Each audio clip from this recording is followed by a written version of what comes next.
અમદાવાદ શહેરની આજુબાજુના ગ્રામ્ય વિસ્તારોના વિકાસ તેમજ માળખાકીય સુવિધાઓ માટે અમદાવાદ શહેર વિકાસ સત્તામંડળ એટલે કે ઓડા કાર્યરત છે. ઓડાએ વર્ષ 2024-25નું ₹624.96 કરોડનું બજેટ રજૂ કર્યું હતું. ઓડાના સીઈઓ ડીપી દેસાઈએ રજૂ કરેલા બજેટમાં એસપી રિંગ રોડની કાયાપલટ કરવાનો નિર્ણય કરાયો છે. રિંગ રોડ ઉપર 500 કરોડના ખર્ચે 9 ઓવરબ્રિજ અને 1 અંડરબ્રિજની જોગવાઈ કરાઈ છે. ઓડા પોતાના હસ્તકના પ્લોટોની હરાજી કરી 800 કરોડની આવક ઉભી કરશે. આંતરમાળખાકીય સુવિધાઓ વિકસાવવા ઓડા ₹300 કરોડની લોન લેશે. જ્યારે ઓડા હસ્તકના 159 ગ્રામ્ય વિસ્તારોના વિકાસ માટે 26 કરોડની જોગવાઈ કરાઈ છે. આ ઉપરાંત અમદાવાદથી કલોલને જોડતા 7.28 કિલોમીટરના રોડને 6 લેન બનાવવાનો નિર્ણય કરાયો હતો.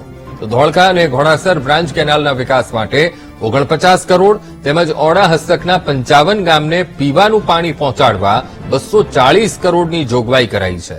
તો ઘુમા, સિંગરવા, શેલા, સનાથલ, ગોધાવીની ટીપી સ્કીમમાં વોટર સપ્લાયના કામો માટે 86 કરોડ ફાળવાયા છે.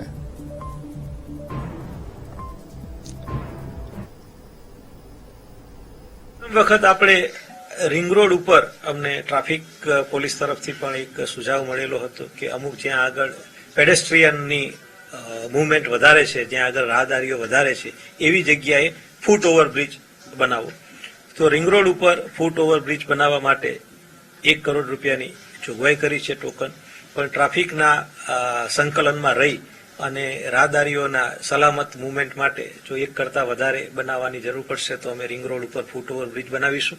અને એમાં પીપીપી મોડ ઉપર બની શકે કે કેમ એની પણ શક્યતાઓ આપણે વિચારવાનું નક્કી કર્યું છે. એટલે સમગ્ર ઔડા અને એએમસી વિસ્તારને આવરી લેતો કે જેમાં રોડ નેટવર્ક કેવું હોવું જોઈએ, ડ્રેનેજ નેટવર્ક કેવું હોવું જોઈએ, સ્ટોર્મ વોટરનું નેટવર્ક કેવું હોવું જોઈએ, ક્યાં ક્યાં ટાંકીઓ બનવી જોઈએ, ક્યાં આગળ એસટીપી બનવા જોઈએ, એનું 15 વર્ષનું આખું પ્લાનિંગ જ એ આપણા ડેવલપમેન્ટ પ્લાનની અંદર આપણે કરવાના છીએ. એના માટે આ વખતે પ્રથમ વખત પ્રયોગ કરી રહેલા છીએ. ઇન્ફ્રાસ્ટ્રક્ચર કન્સલ્ટન્ટને હાયર કરીશું, એનો ખર્ચ થશે.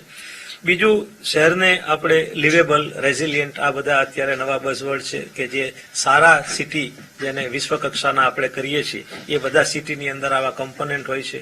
શહેરો ઇકોનોમિક ગ્રોથના કેવી રીતે એન્જિન બને, એટલે એના માટે તજજ્ઞ સંસ્થાને આપણે હાયર કરવા જઈ રહેલા છીએ કે જેમાં કોઈ વિશ્વની ગ્લોબલ ખ્યાતિ પ્રાપ્ત સંસ્થા પણ એમાં કન્સલ્ટન્ટ તરીકે આવશે. તો આ ખર્ચને પહોંચી વળવા માટે 5 કરોડ રૂપિયાની આપણે જોગવાઈ કરી છે કે જેથી સારો એવો ડેવલપમેન્ટ પ્લાન શહેરને આપણે આપી શકીએ અને એ મુજબ આપણું ડેવલપમેન્ટ થાય.